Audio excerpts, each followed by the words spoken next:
നമസ്കാരം, ഞാൻ doctor Fiju Chacko, Thrissur jubilee mission medical കോളേജിലെ ന്യൂറോളജി ഡിപ്പാർട്ട്മെൻറ്റ് HODയും പ്രൊഫസറുമാണ്. ഇന്ന് എപ്പിലെപ്സിലെ ഡൂസ് ആൻഡ് ഡോൺസ്, അപസ്മാര രോഗി ശ്രദ്ധിക്കേണ്ട 5 കാര്യങ്ങളെപ്പറ്റി സംസാരിക്കും.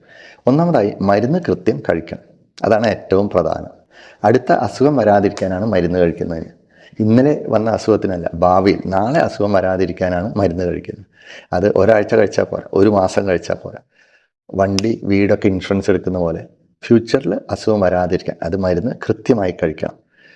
നല്ല മോട്ടിവേഷൻ വേണം. ഒരു അസുഖവും ലക്ഷണവും ഇല്ലാത്ത ഒരാൾ തടയാനായി മരുന്ന് കൃത്യം മുടങ്ങാതെ കഴിക്കാൻ മൊബൈലിൽ വാച്ചിലൊക്കെ എല്ലാം വെച്ച് അമ്മമാരൊക്കെ നിർബന്ധിച്ച് കൃത്യസമയത്ത് മരുന്ന് മുടങ്ങാതെ കഴിക്കണം.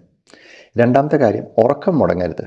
ബ്രെയിനിന് 6-8 മണിക്കൂർ ഉറക്കം റെസ്റ്റ് കിട്ടിയില്ലെങ്കിൽ അടുത്ത ദിവസം അസുഖം വരാം. എന്ത് കാരണത്താൽ ഉറക്കം പോയാലും, സ്പോർട്സ്, യാത്ര, ഉത്സവം, വെടിക്കെട്ട്, വിവാഹാവശ്യം, മരണാവശ്യം, യാത്രയിൽ, ടൂറിലൊക്കെ ഉറക്കം മുടങ്ങിയാൽ നെക്സ്റ്റ് ഡേ അസുഖം വരാം. അത് ശ്രദ്ധിക്കണം. അത്താഴം നേരത്തെ കഴിച്ച് 10 മണിക്കുള്ളിൽ ഉറങ്ങുക. മൊബൈൽ, TV അഡിക്ഷൻ ആവാതെ എത്രയും പെട്ടെന്ന് ഉറങ്ങുക. ഉറങ്ങാനാണ് എല്ലാം വേണ്ടത്. നേരത്തെ കിടന്ന് ഉറങ്ങുക കൃത്യസമയത്ത്. സ്വിമ്മിങ് ഡേഞ്ചറസ് ആണ്. നീന്തൽ സമയത്ത് അസുഖം വന്നാൽ നിയന്ത്രണം വിട്ട് എന്തും സംഭവിക്കാം. ഒളിമ്പിക് സ്വിമ്മർമാരെ വരെ നമുക്ക് ഈ അസുഖത്തിന് നഷ്ടപ്പെട്ടിട്ടുണ്ട്. നീന്തൽ പഠിക്കുന്നതിൽ തെറ്റില്ല. കോച്ച്, ലൈഫ് ഗാർഡിന് കീഴിൽ സ്വിമ്മിംഗ് പൂളിൽ നീന്തൽ പഠിച്ചിരിക്കുന്നതിൽ തെറ്റില്ല. പക്ഷെ ഒറ്റയ്ക്കോ നീന്തുകയാണെങ്കിൽ കൂടെ ഒരാൾ, ഇത് അസുഖ വിവരം അറിയുന്ന ഒരാൾ കൂടെ എപ്പോഴും വേണം.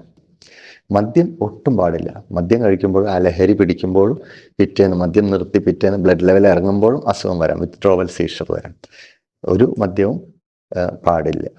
ബിയർ, ടോഡി, വൈൻ, ഒരു മദ്യം ഒട്ടും പാടില്ല. ഡ്രൈവിംഗ് ആണ് ശ്രദ്ധിക്കേണ്ട 5-ാമത്തെ കാര്യം. വാഹനം ഓടിക്കുമ്പോൾ അസുഖമുണ്ടായാൽ വാഹനത്തിനകത്തിരിക്കുന്നവരും വഴിയിൽ പോകുന്നവർക്കൊക്കെ ഡേഞ്ചറസ് ആണ്, നിയന്ത്രണം വിട്ടുപ്പോൾ. ഏതാനും മാസങ്ങൾ അസുഖമില്ലെങ്കിൽ ഉറക്കം മുടങ്ങാതെ കൃത്യമായി മരുന്ന് കഴിക്കുന്ന ആൾക്ക് അടുത്ത ടൗണിലേക്കൊക്കെ വണ്ടി എടുക്കാം. എന്നാലും ലോങ് ഓടിക്കരുത്. ഈ 5 കാര്യങ്ങൾ ഒന്നുകൂടി പറയാം. മരുന്ന് കൃത്യം കഴിക്കണം, ഉറക്കം മുടങ്ങരുത്, നീന്തൽ പാടില്ല, ഡ്രൈവിംഗ് ശ്രദ്ധിക്കണം, മദ്യം ഒട്ടും പാടില്ല. Thank you.